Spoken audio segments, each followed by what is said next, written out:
Diffusion MRI. Diffusion-weighted imaging (DWI) is inherently a series of T2-weighted sequences that detect movement of protons in water molecules by applying opposite gradient pulses in each of three orthogonal directions.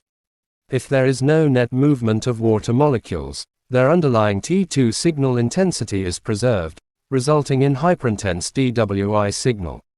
Conversely, net movement of water molecules along the direction of the applied gradients causes defacing with underlying T2 signal loss, resulting in hypointense DWI signal. In regions in which Brownian movement of water molecules is constrained, DWI signal is increased. It is called restricted diffusion, owing to lack of net movement. However, because DWI sequences contain T2 weighting, areas within the brain with high inherent T2 signal intensity can also show increased signal on DWI sequence, so-called T2 shine-through. To distinguish T2 shine-through from true restricted diffusion, consult the apparent diffusion coefficient (ADC) map.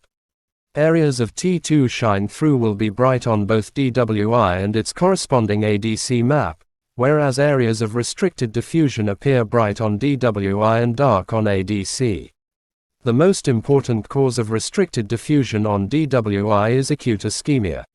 Although commonly thought to reflect areas of infarct core, a systematic review found reversible DWI lesions. This finding suggests that DWI hyperintense lesions in acute stroke may reflect both ischemic core and some reversibly ischemic tissue.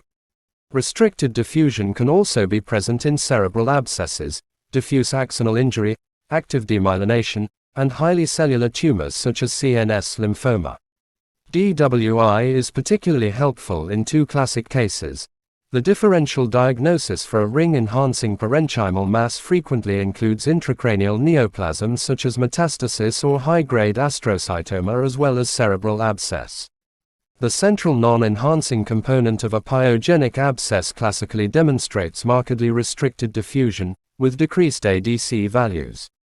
This differentiates abscess from necrotic tumor, in which DWI signal is usually, but not always, normal or elevated.